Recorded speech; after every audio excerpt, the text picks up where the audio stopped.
Welcome to Inform TV. I'm Alan Repke, Alexandria, Minnesota. Today, this 12th day of December 2012, the 3/12s, we're going to give you a Wednesday's update, and we're going to talk about a taxpayer issue.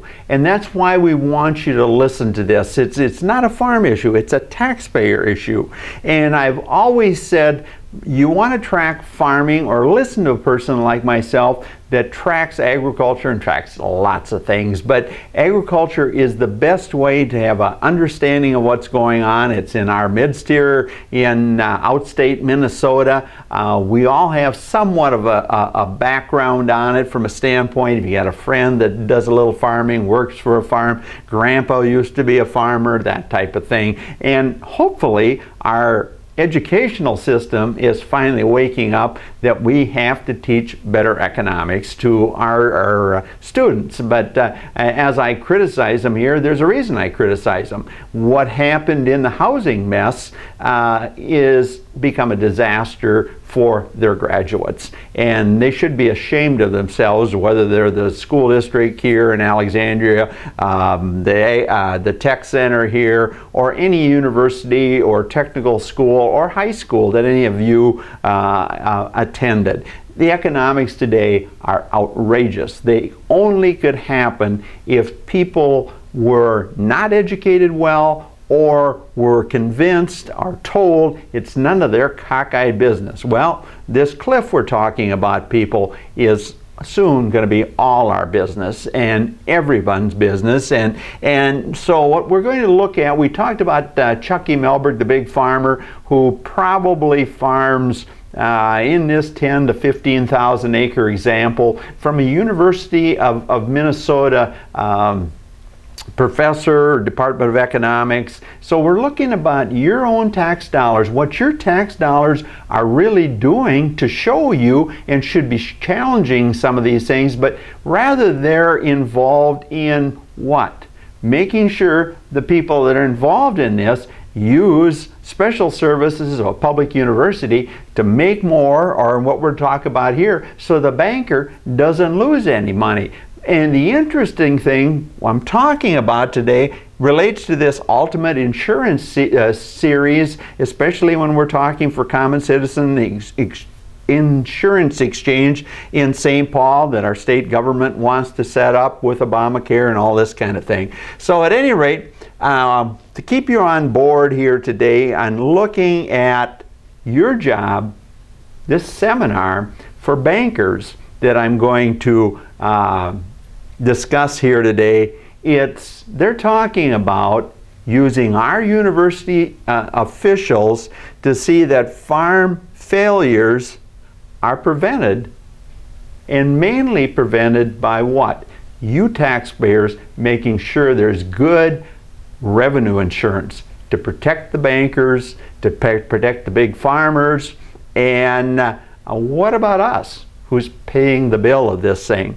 And Eric had asked me about, from a standpoint of, what about these university people? Why don't you have some of them on? Well, there was the tax expert. This isn't the guy here, and I haven't talked to him. I invited him to come in here and talk to us about farming today, and but he hasn't got back to me, but it was an email today. But here's my history.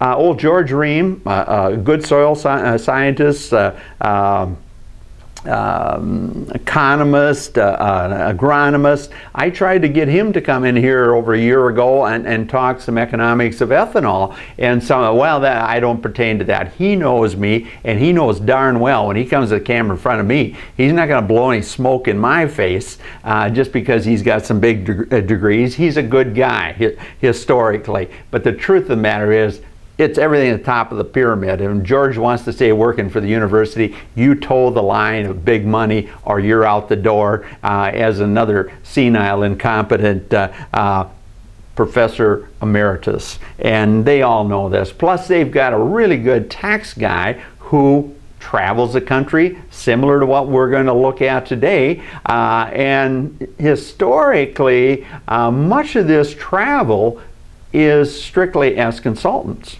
And now, I don't know about this particular one, But a lot of these university so-called professors get X number of dollars to be professors and teach kids. But when they go on the road, travel the world, that kind of thing, somebody's paying the bill on that. And historically, at least with some of the ones that I've been associated with, when they're traveling, that they are traveling as consultants, and they're not sharing anything with the University of Minnesota, the University of Iowa, the University of North Dakota, that type of thing. It's all consultant fees that makes that position at a university a very lucrative thing, and that's why they tend to work for the money people. Now, I'm not saying George or this tax guy or this guy is doing it, but I know of a number of them that have, and that's why a lot of them don't like me and don't want to come and talk to Inform TV.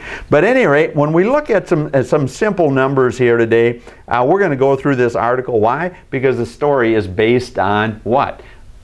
A professor from the University of Minnesota in what they call Farm Pack or something like that, a good record-keeping system that's fairly good to analyze. They were coming about it when I was still farming, and there was too many things in there at that point in time that just didn't make a lot of sense. It was some professor philosophy, but it's continued to evolve, and it's considered probably the top record-keeping system to analyze financing, but there's always shortcomings in all of them. But anyway, before we run out of time, we've already ground up 7 minutes here, and I want you all to hear this, whether you work at Culver's or the downtown diner, as they say.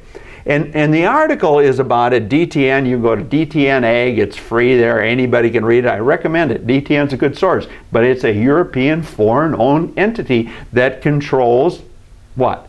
Our media information. They're not a press organization, they're a media organization, and I contend everybody is working for them understand it's about money and advertisers. And my opinion, but it's factual.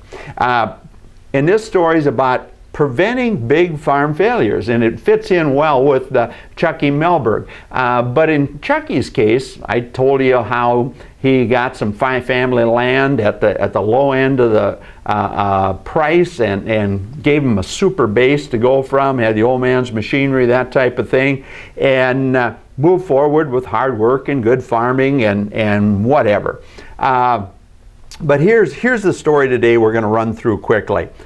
Ag lenders are raising the caution flags on juggernaut farms. In other words, these huge farms. Cash grain operators who rent most of their land. Now, Chucky's got a good base land. Now, if he didn't buy too much land here just this year, he should still be sound. But he may have burned up more cash than he should have. But if the true cliff hits at the ultimate form. But he's we're addressing an operation like Chucky Melberg's family, but they've got a good land base behind them. But they've spent a lot of cash as late too. But the tax savings for all these people are just mind-boggling since 2006. It's a disgrace, and it's part of the reason we got this huge debt. This $16 trillion in debt, because they've let successful, powerful people do things and avoid tax. And they did it on the deal to stimulate the economy and help you. The only one that's helped is help them and piled a mound of debt. But anyway, here we'll go through this quickly. Ag lenders, back to this cash grain operators who rent most of their land and whose rapid growth spurts have pushed them beyond 10,000 acres. And if you can see this deal, I'm trying to address this for some of you people that write in. We're not seeing this stuff clean, and I don't know what the deal is. I've got some problem with the camera, because when it's on my computer after I record it, clean, and my insignia, even though it's the Best Buy deal, it should be clean enough, but I've got some setting around. Hopefully after Christmas I can get it taken care of by one of these university guys, but they're on vacation now already. But here's the deal. First of all, what is 10,000 acres. And there's farm operations that you're paying 60% of the crop insurance premium for that are farming 10,000 acres, 20,000 acres, 30,000 acres. And what is 10,000 acres? I used to farm 6,000 plus acres, and I remember one time when we were when I had a cabin in Spicer, my wife's relatives were out on the lake, and the one lady from the city goes, Alan, I don't understand, you're farming all this land. What do you farm? And I said, well, we're on Green Lake. It's 5,000 plus acres. You know how long it takes us to go that around and have a few cocktails and eat some food on the pontoon each weekend. But what do you farm in relation to this lake? I said, I farm more than this lake. Alan, that's impossible. There would be no way you could farm that much, plant that much, harvest that much, spray that much, pick the rocks on the surface area of Green Lake. I said, yeah, we farm more than that. And I think Miltona is about the same size. So you can get an idea. And now these guys are farming both Green Lake and Miltona Lake, picking the rocks, spraying, harvesting, planting it, and think nothing of it. And I wouldn't think nothing of it today. But actually, with one of these big planters today, you should be able to plant 10,000 acres with just one planter. I mean, they're 48-row planters, 88 feet to 90 feet wide. Man, you can plant a lot of stuff in a day. But anyway, so you get a little idea of 10,000 acres. And 10,000 acres also is, when you put it in square miles, a section of land is 640 acres, and there's always some off for roads and ditches and that kind of thing. So if a square mile in prime farm country, west of here, south of here, has 620 acres in it, 10,000 acres, this farm we're going to be talking about, the farm's 10,000 acres, we're talking 16 square miles of corn that one farmer has. And yet you are picking up 60% of his crop insurance premium. So what? His banker can be happy. And you talk about what does the banker want? He loves these big guys. Why? Because as far as work, there's really little or no more work servicing a 10,000 acre farmer than it is servicing a 1,000 acre farmer. Only to get 10,000 acres and to get the volume alone, you got to have 10 of them. These guys walk through the door and look at the power they have. But anyway, we'll go through this before we run out of time or I lose you. It's interesting stuff. You all need to see whether you think so or not. And if you think about it, you'll know where I'm coming from. Unfortunately, things jump here too fast for me. Here's what we're looking at today then. This farming operation that has 10,000 acres, 16 square miles of corn in this example. The lenders attending this national convention, the experts go operation, these big operations, and they've got these experts from the universities there and other economists and accountants and that kind of thing, telling them what they see. And in this case, they're implying that some of these guys are going bankrupt, and because of weather in certain parts of the country. In most cases, been these big dairies, because dairy prices have been erratic, or big hog operations that basically weren't raising hogs for a packer. They were independents, which is a very small percentage of it, but the export market got hot. The local big operations where we have these hog integrators and stuff, they're all in bed with the packers, and what they do is they dominate the domestic market. So they know exactly how many pork chops you're going to eat and how much you need, but where the flex area is exports. And that's where they want the independent hog producer today. And when that is dried up of the few years, over the last few years, some of these big operations have gotten in trouble. But anyway, back to this example. We're talking here some of these experts blame the credit analysis, and they talked about a number here. You know, I talked yesterday about Chucky being worth $30 to $50 million. They were saying in some of these operations, the bankers have $50 million in liabilities. So of course they want you, the taxpayer, to pay the premium and make sure that they can live out the golf course, the lake, fly around the country and so forth. This university guy is telling us, the bankers, but I'm telling you and Informed TV, crop producers have been flying high for the last 5 years. Now we wonder how long, now we wonder how it's all going to land. In other words, if the cliff hits, what's going to happen? And this Robert Carvin, director of the Center for Farm Financial Management at the University of Minnesota, that I gave a good plug for. I think they do a good job.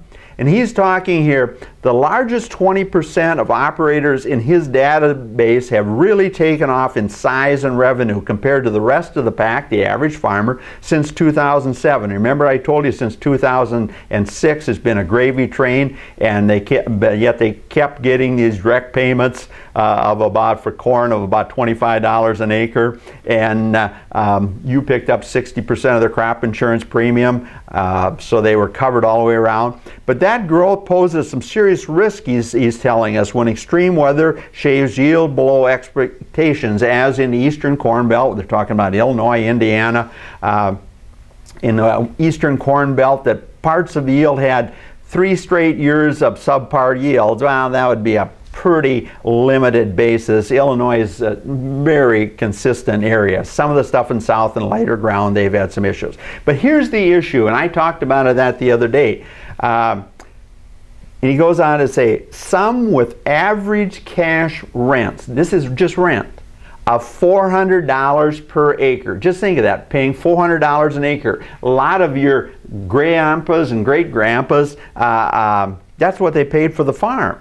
And they can't afford major yield losses under virtually any yield scenario. And they're talking at the yield scenario when they have averages of only $5.50 per bushel. People, historically, $5.50 per bushel is a mind-boggling price, historically. Even going back to 2000, averaging things out, it's a whale of a price.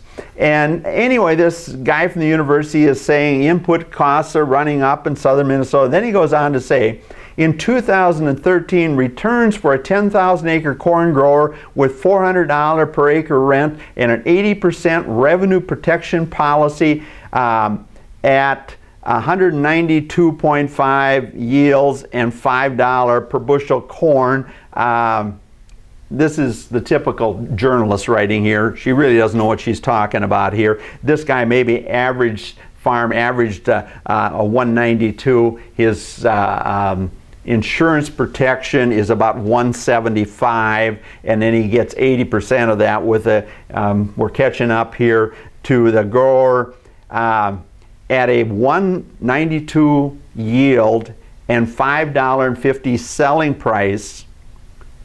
The guy made $800,000 on the 2012 crop, or the 2013 crop, which he's referring to here. Farmer makes $800,000, and you're paying 60% of his crop insurance premium, plus you send him a fixed payment for that corn acres, if he's got base acres on that, every year. You see why I was pointing this out, why you should be outraged, while this should be thrown in the face of everybody in those DC dodos, or whatever you want to call them. But at any rate, but at 140 bushel yield, which would be at his crop insurance protection level at 550, the guy would lose 1.386 million. And if you double that exposure to 20,000 acres, but let's stay at the article guy. And anyway, he gets on to looking at a number of issues here.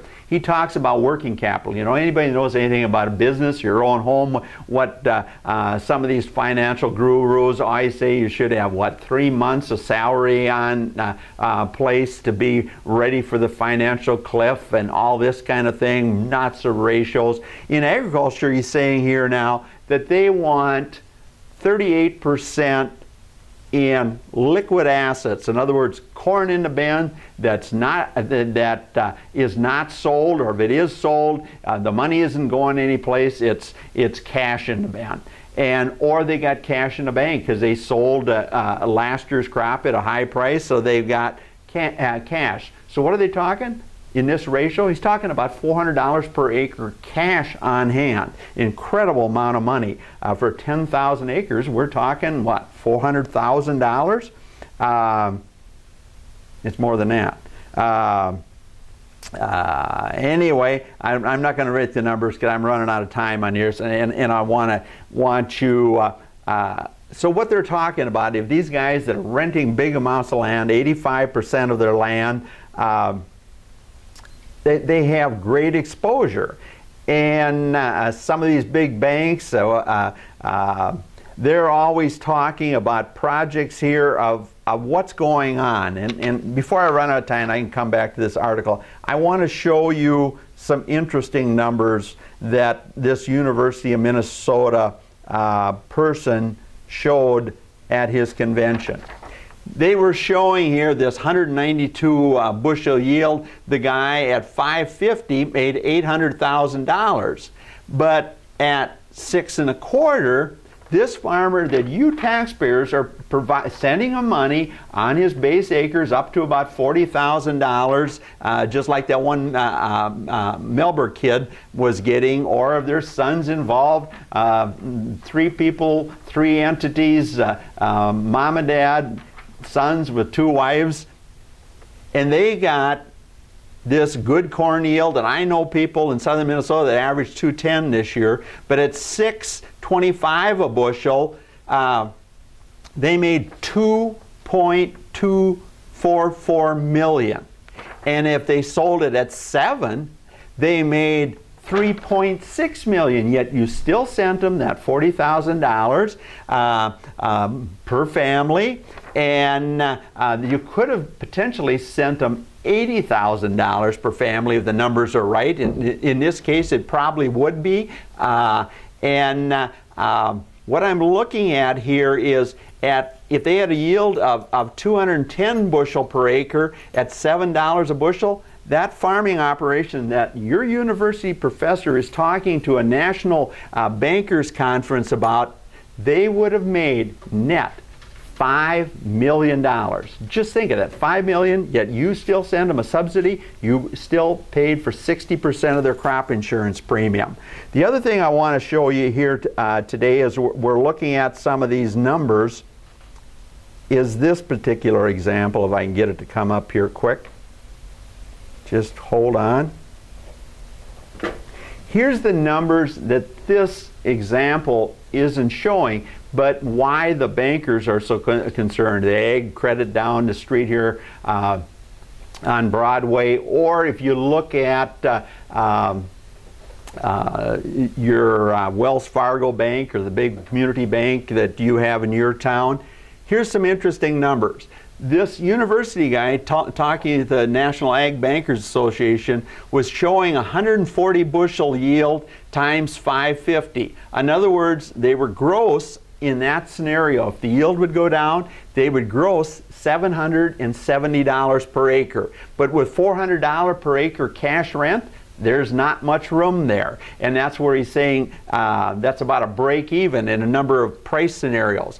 But 140 at 750, they're doing $1,050 per acre guaranteed by insurance. And even in this example, if I'm running the numbers backwards, this particular farm operation, in this example, his cost per acre are about $980 per acre. So they're making that $80 an acre, or $800,000, and just a whale of an income. Yet you're still sending them a subsidy check. You're still paying for the crop insurance premium. But here's the thing that why the bankers travel to Milwaukee trying to cover their tails, as they say, what happens if the cliff hits? And this article doesn't talk about this at all. Here's the reality.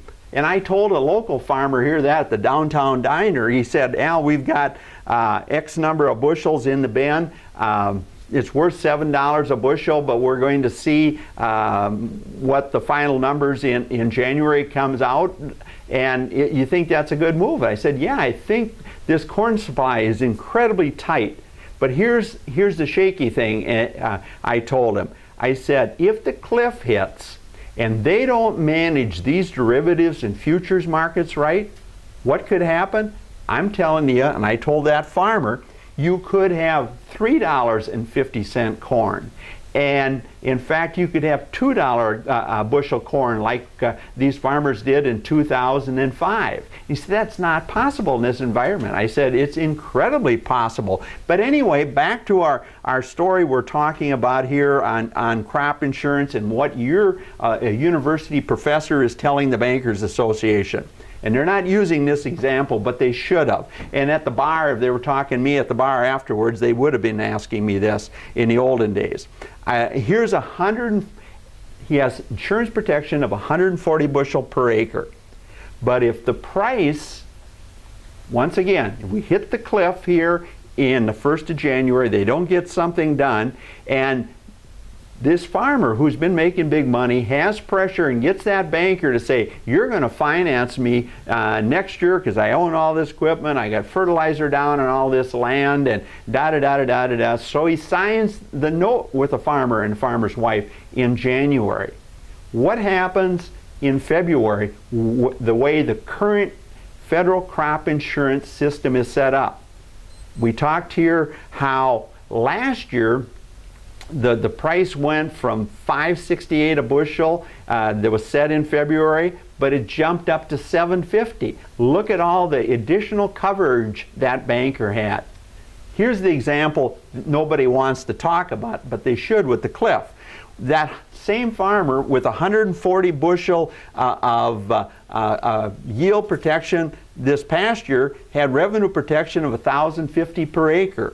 Now suddenly, if the cliff hits and prices crash because the derivatives market, not in just in grain futures, but in stock futures and all that kind of things, go to heck in a handbasket, what is that farmer's protection, or better yet, what is that banker's protection per acre when he says this guy's got too much debt and doesn't have enough land, machinery, ethanol stock, and all that kind of thing to back it up? His gross revenue, if yields would go to heck like they did in Illinois, Indiana, because of the drought this year, what would his protection be per acre?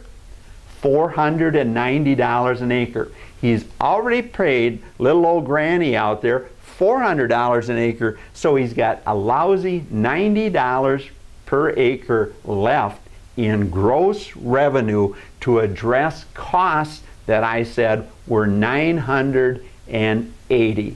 And he's already paid the rent, but look at the difference between $400 and realistic costs of $980.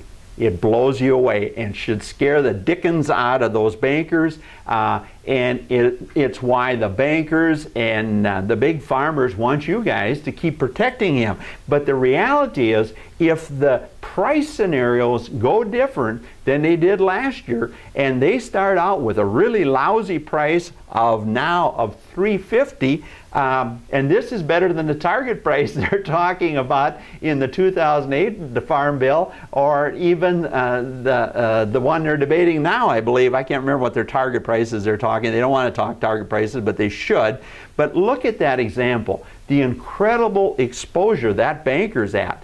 And the whole scenario is, why should you as taxpayers be involved in this? When we look back at some numbers going back to 1998 from another university expert on crop insurance and revenue, who writes to me from time to time, wants me to do some exam of here, he should change his numbers. He shows in Minnesota, only 1 year since '89 was there any reason for any coverage. So in other words, it was actuarial sound. get the federal government out of crop insurance. If these guys want to pay $400 an acre, that's their problem, not ours. Thanks for listening to Inform TV. I'm Alan Repke, Alexandria, Minnesota.